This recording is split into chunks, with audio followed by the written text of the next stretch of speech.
Peter Sheldon is a legend in creativity and teaching at the University of Illinois at Urbana-Champaign, home to the NCAA Big Ten basketball tournament champions. But anyways, every advertising student must pass through his introductory creative class to graduate, and if you want to pursue art direction or copywriting, you're going to get to know him a whole lot more. In 2014, he was named winner of the Association for Education in Journalism and Mass Communications Advertising Division's Distinguished Teaching Award, and he also has received the Department of Advertising Excellence in Teaching Award for 2005 to 2006, 2007 to 2008, 2009, 2010, and 2010 to 2011. But we take it nice and easy this episode. We talk about creativity, networking, switching careers, and good life practices. He's worked at some great agencies, and he's seen so many of his students succeed over the years. His advice and perspective will directly help you whether you're looking for creative or not. To find Peter's recommended resources and to connect with him, head to our Instagram at enteringad for all those links in the bio. All this here on the Breaking and Entering Advertising podcast, and as usual, I am your accomplice, Gino Schellenberger. Kick it, Mikey.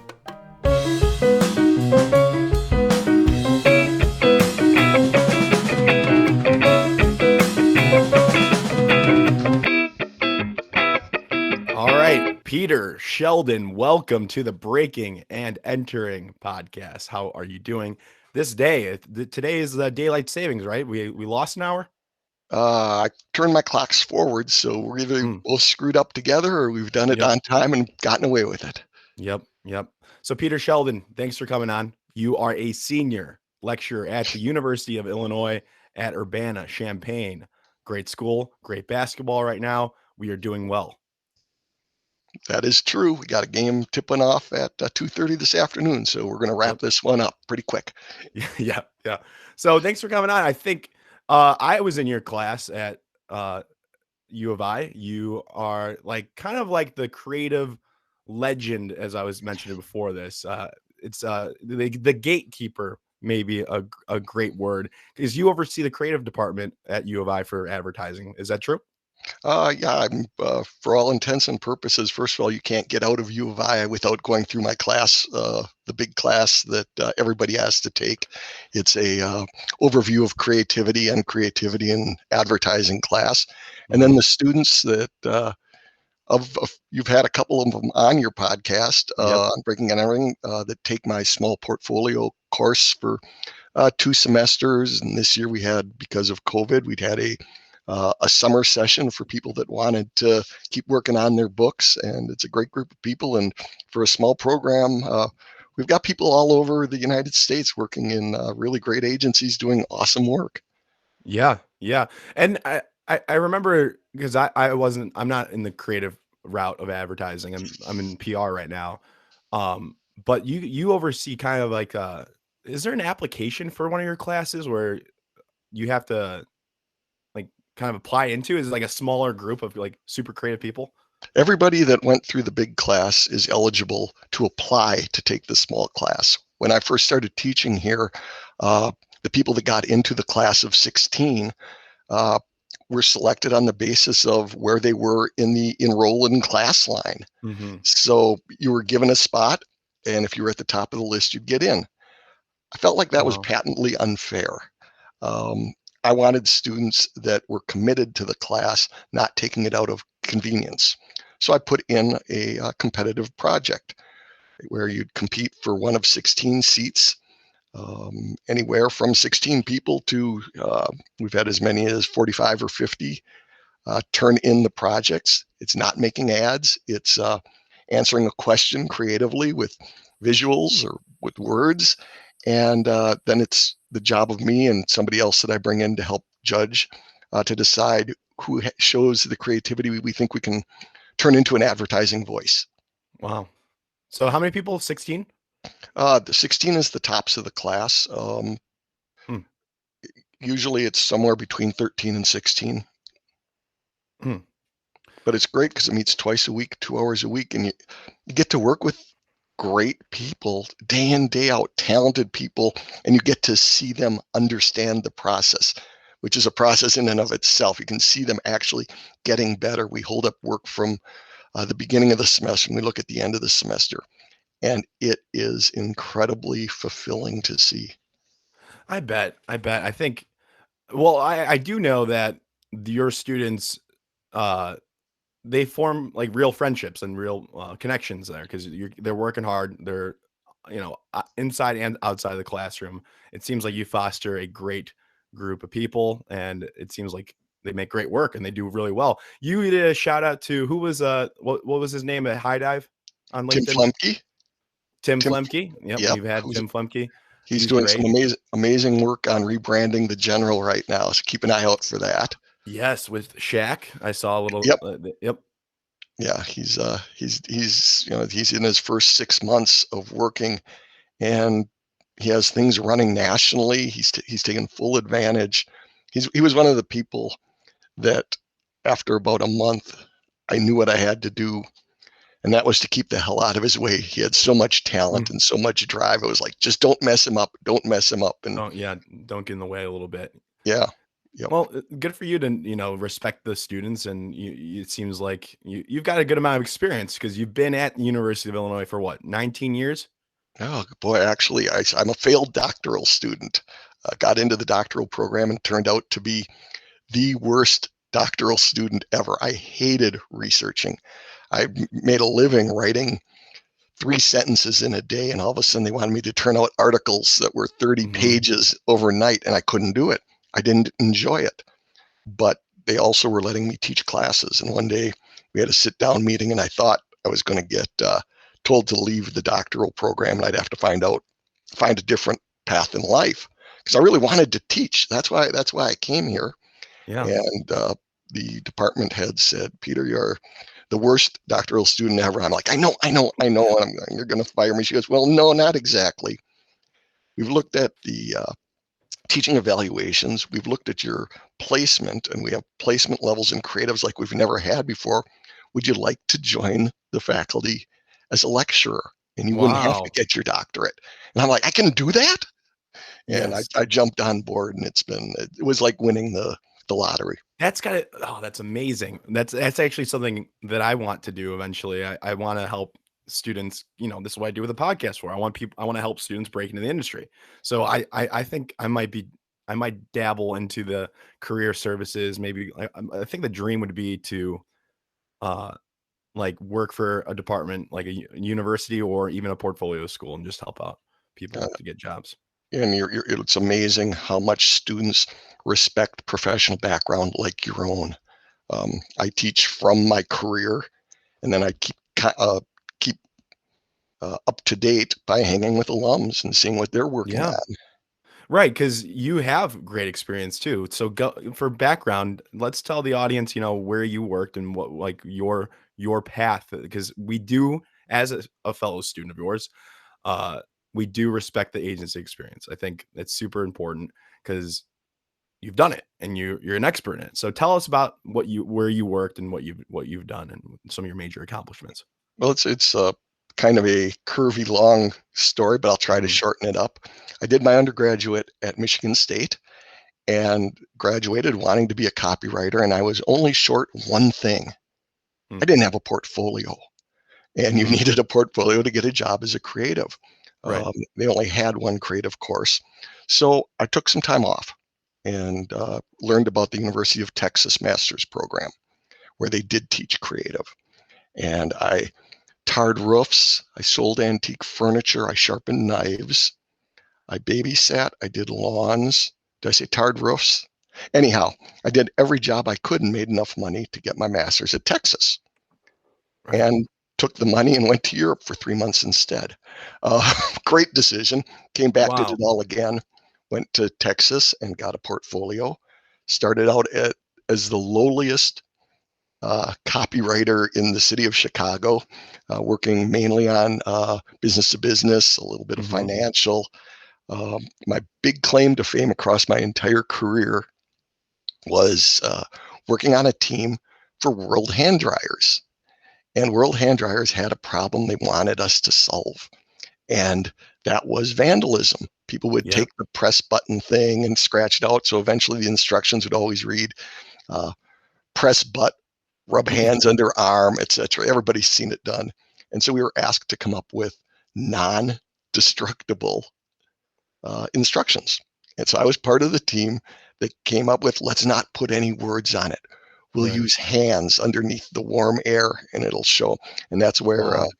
it lasted without vandalism for about 30 seconds before the first person wrote press button, receive bacon underneath it. And so With the that waves. was, yep, that was my Yeah. claim to fame.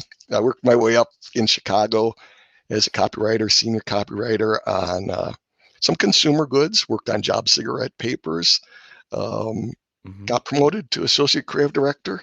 And the day I got promoted, I quit because I Why is that? realized I wasn't doing the kind of work I admired. I was turning out the 95% of advertising that's crap. And I Hmm. wanted to shoot for the top 5%. And I knew if I had stuck at that agency, I'd never get there.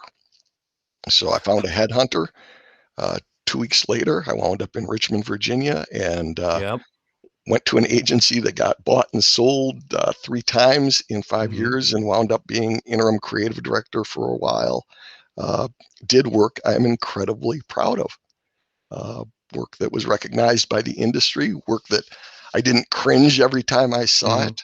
We had a super creative shop that we built out of nothing. Right. And what was the agency? The agency was originally called Hawley Martin Part. No, originally it was called Athey Martin Webb. Okay. That went under, and it was bought by Dave Martin, who founded the Martin Agency. Ah, that's the big point right there. It was huge. He was Yes. one of the most talented people I've ever met. Him and his brother ran the agency, and he had some connections that got us some high profile clients. And every day I got to walk in and say good morning to Dave Martin. It was like, wow, I'm talk about a legend. Yeah. Guy's Yeah. phenomenal. When was that? What year was that? Around? Well, I don't know if I want to give that one out. Oh, Let's come see. on. It's good stuff. I'd say I moved to Richmond, so it would have been about '89 that I started working for Dave and did that through '93. Wow. And he's still there, right? He's still working? Dave has passed on. Um, he, I'd say about 3, 4 years ago, Oh, uh, wow. the agency got bought and sold, and uh, he Mm. stepped back. And but there were so many lessons to learn from this guy. I think the biggest thing is he invited us to a Christmas party at his huge, beautiful mansion, Yeah. and it was everybody at the agency, and I was, I think ACD at that point, associate creative director, and all these big buck clients are at this party. This is a wine and dine schmooze thing, Yeah. and every time he'd be with a client, he'd have one of us people that worked for him over, and he'd introduce them to somebody that was uh, working at Reynolds Recycling or something like that, and he would always introduce them as, I'll just use me. This is Peter Sheldon. He works with me. It was never for me. It was Works with you. always with me. He treated me as an equal. And I thought that was so incredibly classy. Wow. Wow. I gotta take notes from him. I respect that so much. You And know, the and you were there for how long? 5 years. 5 years. I've spent 9 years and 51 weeks in the industry because I thought it But was cooler than quitting after 10 years. how did you know, I wanna loop it back here. When did you, so you said you got promoted and then you quit that previous agency. What was that one? That was in Chicago. At that point, it was Ketchum Communications. It had been Okay. another agency before that. Yeah. And I just wasn't doing work I was proud of. I could do it in my sleep. I loved the people, Right. but there was a day where I had to realize if you want to achieve anything professionally, you're going to have to move on. Yeah. Yeah. I mean, and, I think a lot of us struggle with that. This podcast has kind of evolved to for my own journey, I started it as a student. I graduated last May. Uh, and I think it's interesting because like I started off trying to break in, and now I have my job, and now it's kind of evolving. So now a lot of the questions I have is like, you know, how do you sustain a healthy career in advertising? How do you know when to move on? And hearing your story is super important, and those lessons from that. So you realize the work you were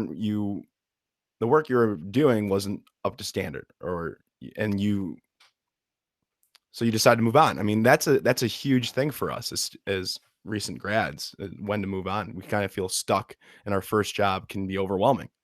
I think the thing that uh, I think about regrets I've had in my agency experience, and my biggest one was I didn't leave earlier.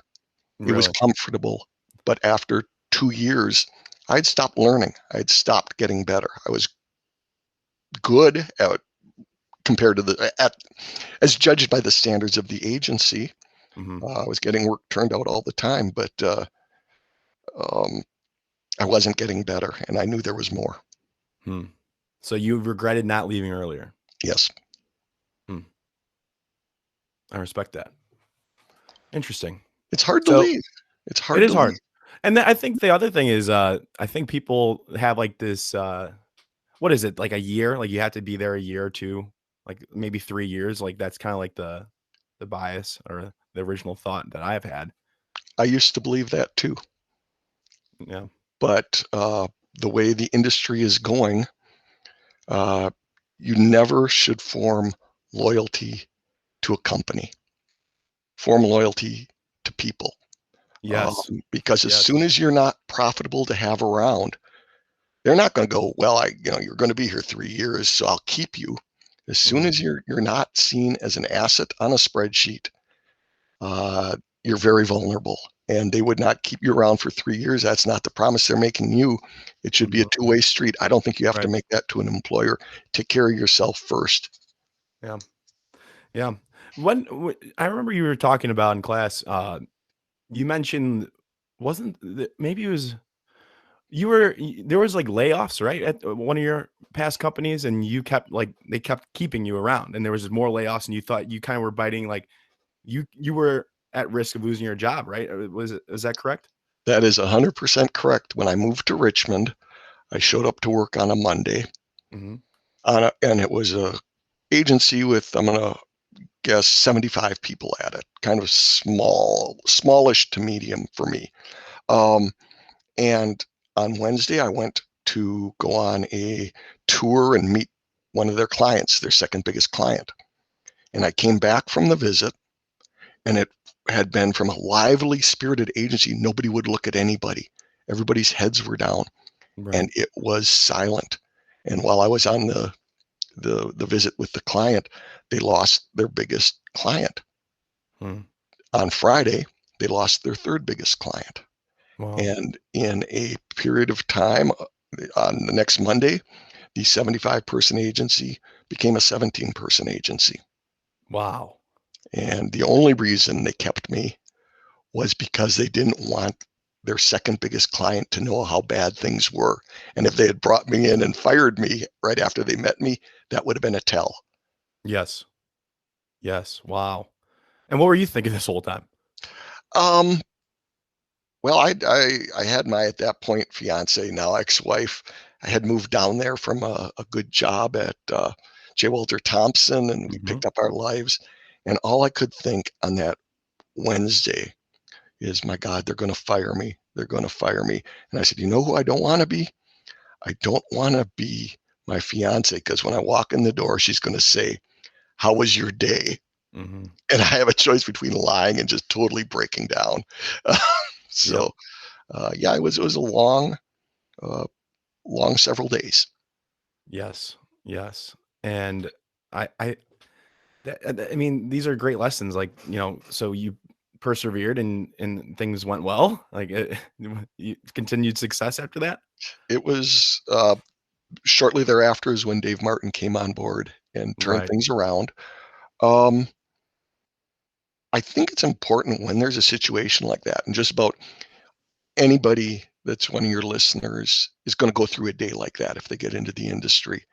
Um, the people that got let go Hmm. all wound up in better jobs. They took the Wow. time, they used it, and they all landed because they had experience on good accounts. They Hmm. all landed at different places and improved their life too. Yeah. It's Yeah. So not in, it's not the end of the world it's sometimes. not end game at all. No. Yeah. Yeah. And I'm sure you've made a lot of great connections. I mean, throughout your career, and now I admire so much uh, professors and lecturers like yourself because that's something I want to do. And when did you know you wanted to go teaching? Um, at the end of my career, Hmm. I was going through a divorce. I was not happy with life. I was not living a healthy lifestyle.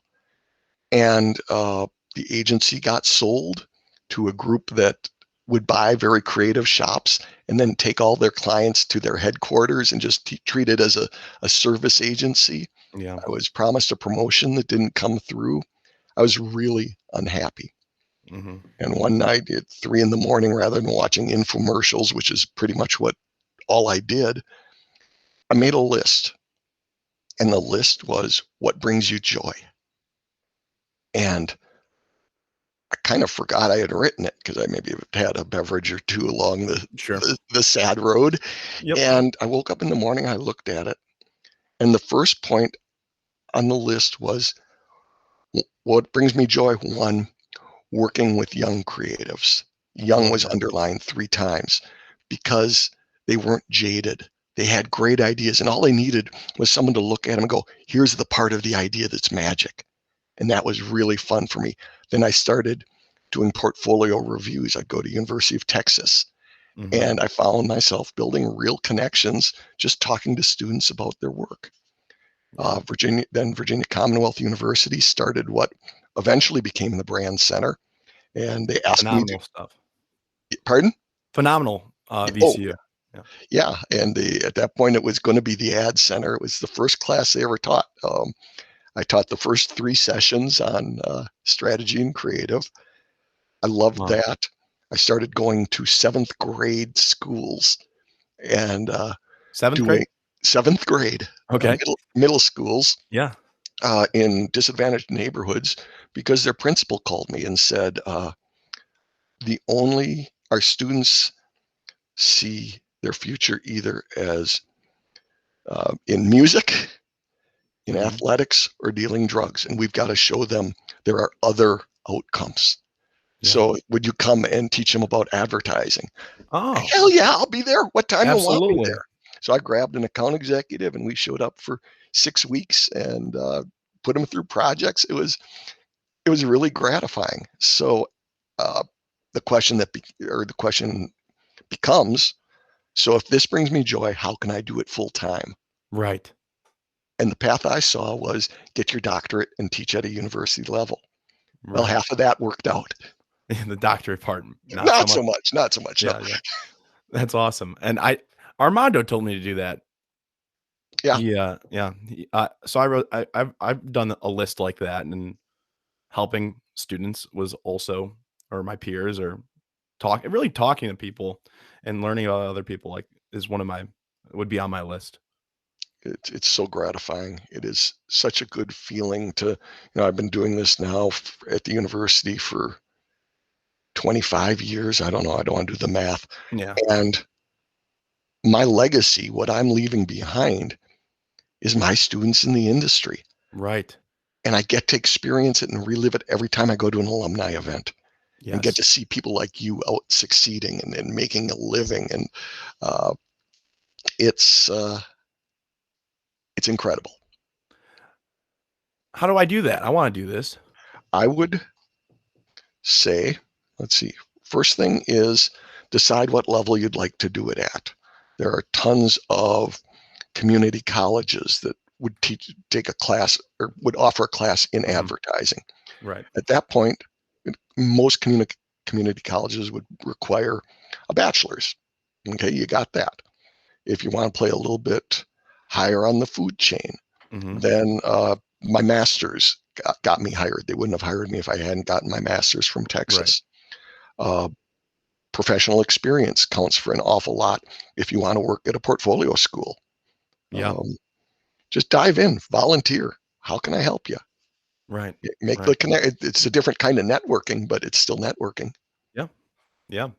I think no, it's super inspiring what you're doing. And I'm just curious, like that's just what I want to know. It's real specific. So let's just give the focus now back to those students that are listening. Many lessons in your life, I'm sure. Um, but you're teaching now. What you have? You're doing Zoom classes. Are there any in-person classes right now? My advanced class with 13 to 16 people meets half-time in person and Mhm. half-time in Zoom. Gotcha. Teaching Just over so, teaching on Zoom is 3 times the work and one-third the fun. yeah, I can imagine. I only had to do it for a semester. I got out pretty decent timing. So Well, I can. It's hard to school on Zoom, I'm sure. let me ask you something then. You Since got you've gone through both of these, um, there's a movement toward more uh, virtual. classes online. Have any of the classes you took taught you as much as an in-person class? Were they ever the equivalent of learning that way? Absolutely not. Yeah, I think that's important. Absolutely not. Maybe for some, maybe there are students out there that do prefer it. But no, not for me. I gotta be, especially for advertising, the group projects and the ideation. It's and even work. I onboarded digitally. It's not the easiest time right now. It's not the best time to meet people, and I feel like I'm suffering because of that. Have you had in-person contact with the people at Edible? No. So I interviewed February last year. February last year, and then it got pushed back till last month. So I'm a month into my career, and I've never met anybody in person. Well, what kind of advice? And I made a list of a few things because I think it's important because, like you said, you have an audience you're talking to Mhm, that are aspiring advertising people or at least communications industry mhm. type people. What kind of hints would you give them for interviewing, getting a lead during the age of COVID, during a pandemic? Because I've never Oh, had to do that. yeah, it's difficult because I think everybody's kind of looking for a job right now, and then people jump on it really quick on LinkedIn. Uh, it seems like the applications fire up right away. It's difficult. Really, I think, and that's crazy that you're asking me this because I usually it's what I do, and nobody's ever asked me this, but um, get on a damn phone call. That should be the end. Like your goal is to get on the phone with somebody. You're not going to meet them in person, so get on the phone with them and have a conversation with somebody. So LinkedIn message them, pick their brain, find a commonality. If they went to U of I, great, hit them up, message them, and they get back to you. You'll be surprised. I think people do a decent job of getting back to you if you're honest and you're asking for advice. I think people probably 2 out of 10 times you'll get a response, maybe 3. Yeah, I think one of the LinkedIn uh, has ups and downs. Mhm. Number one, incredible number of people that you might be able to connect with. You got to make connections. And I think people look at LinkedIn as a way of, gee, I'm going to need this if I want a job. But I Mhm. really think if you use it right, connect with someone and just ask for advice. Don't Yeah. have an end game. Yeah. Networking is not a one time conversation. Yes. Talk with somebody, get advice. And then when you see an article about something you guys talked about, send them a link. Mhm. If you do a project that's relevant to what they're interested in, send Send it. them a link. Make it an ongoing conversation. Yep. Yeah, that's hard to do, Yeah. for a lot of people, and then keeping it up, and it's just like any relationship. You gotta put in work for it. Absolutely, absolutely, because they know when they're very aware when there's a job opening and you're messaging them for the job. Like, it's kinda people know. Yeah. But I'd want to be there before they Right. even knew they had a job. You called it a relationship. Okay, you meet someone you're interested in, a potential significant other. Yes. And 6 months from now, you find yourself really wanting to be in an ongoing relationship. Do you call up and say, "So, can we get together now? Yeah. I know I haven't talked to you in 6 months, but I think you could be the one," Yep. or Yep. somebody that you kind of text every couple of weeks just to keep in Yep. touch with? Yep. Yep. I've done both routes. I've tried it both out. Some succeed, some don't. Hmm. But you're right. You're right. It should be an ongoing thing. And I think, yeah, 100%. Send them a link. Keep the Hmm. conversation going. And, it's easier said than done. It's tough stuff. And if you can do that now, I think people are more willing to hop on a Zoom call or Google Hangout or a phone call, and because we're kind of used to it now. It's Yeah. been about a year. Did you So tailor your resume to deal with bots screening? no, what do you mean? One of the things, if you're going through, uh, anytime there's a whole bunch of resumes going in, you got to assume they're going to be screened not by humans, but by bots that will give the Mhm. most relevant uh, resumes to the humans. And one of the things I think students can do a better job of is finding keywords in the job listing, Oh, yes. finding the phrases they and use that to your advantage. That doesn't mean make up a brand new resume, but it means use the terms they've used so the bot won't kick it out. Hmm. Yeah, yeah, that's smart. I think you can do that too with on LinkedIn specifically, the skills. Yeah. They'll tell you the skills that they're looking for on a job post. Just put them in. Yep. Make sure you got them. Yep. Yeah, there's 10 of them maybe. Like put all 10 of them. If you Yep. got it, put it that'll help match you and put you up. Probably for that bot search as well. Yeah, I haven't had it. I haven't really been looking. Right. Yeah, Yeah. Yeah. You've got your job. yeah, yeah. But not Well, good. Important though is to keep networking even when you have your job. yeah. Yeah. Yeah. Yeah. And I think you've talked about the importance of getting on a call. If another piece of advice I'd give to people that are trying to break into the industry is get comfortable with all the online interfaces. And that Yep. means a whole lot more than knowing which buttons to push. You've got to know Zoom, you got to know Microsoft Teams. Yep. Amazingly, at times, you still have to know Skype. Yep. And there's skills that I'm learning. I'm not comfortable Zooming yet, but I know what I want to do is build an emotional connection in a cold, non-emotional world. Mhm. So you got to be aware of things like keep your the camera at eye level, Right. because if it's down below, you're going to be looking down instead of, or if you're looking at the screen and it's down, your body language is off. Make sure you nod and smile a lot more than you think you Mhm. need to. Uh, it's just be aware of the world we're playing in. Right. Because it might stick around for a while. I think Spotify just announced that they're gonna be permanently you can work from home. Yeah. I Yep. think Facebook I think a lot of those big tech companies are leading the way that maybe it'll be more of a hybrid experience from now on.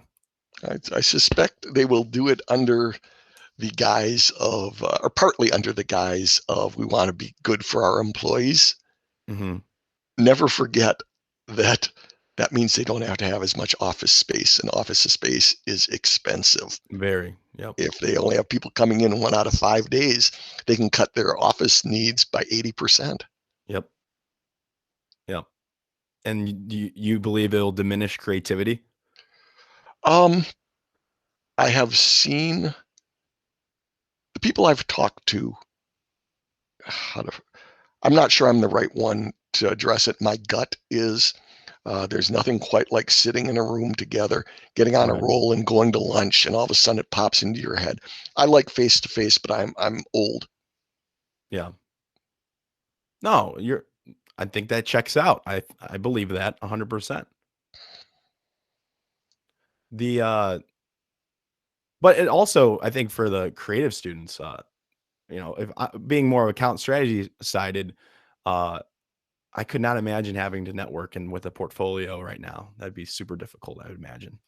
Well, the nice thing about it, is something that Tim Flemke said on your podcast. He said, your network is only as good as your portfolio. Creatives have the advantage of having work that can be processed quickly. You look at it, you respond either positively or negatively. You don't have to be there.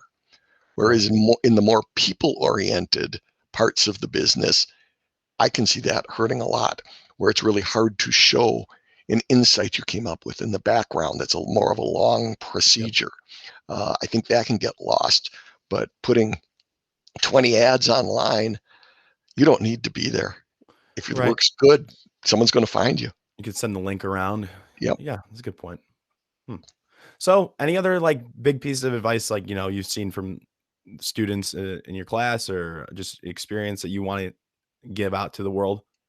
I'll give one. What do you got? Getting a job is hard. And this is advice. Actually, I'm going to give two. Okay. I'm taking that one back. The first one is all good.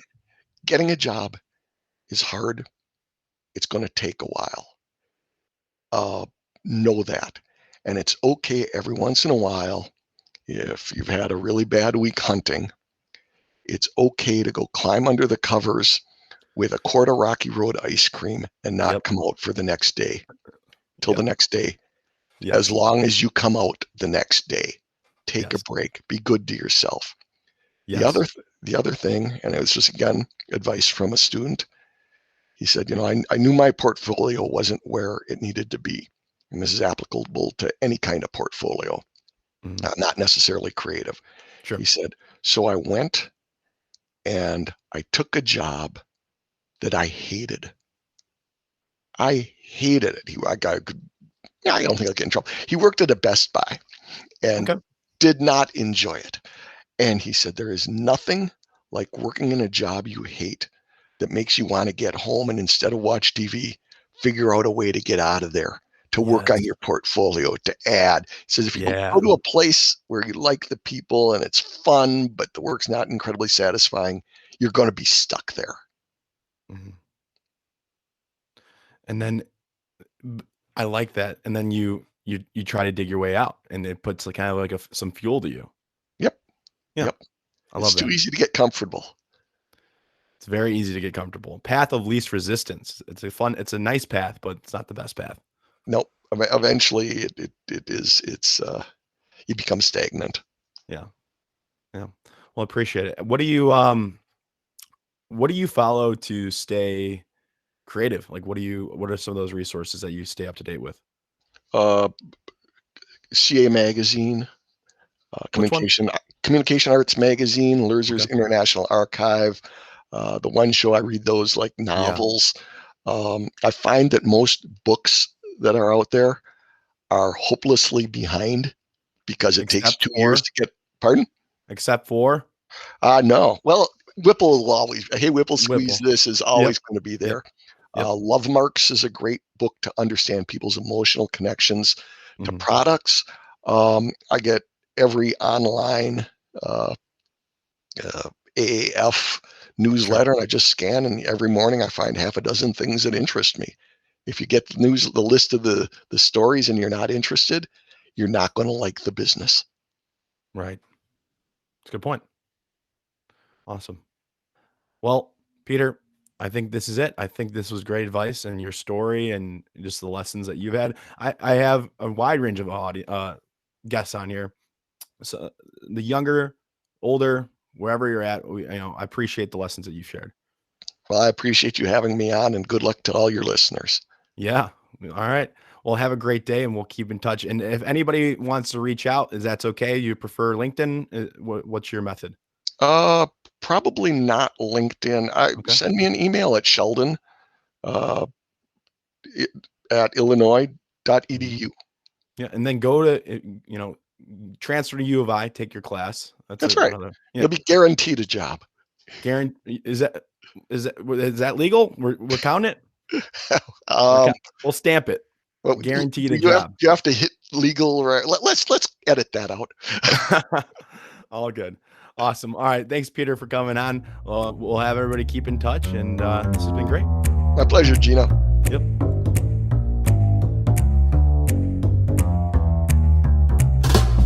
Thank you all for listening to this entire episode of the Breaking and Entering Advertising Podcast.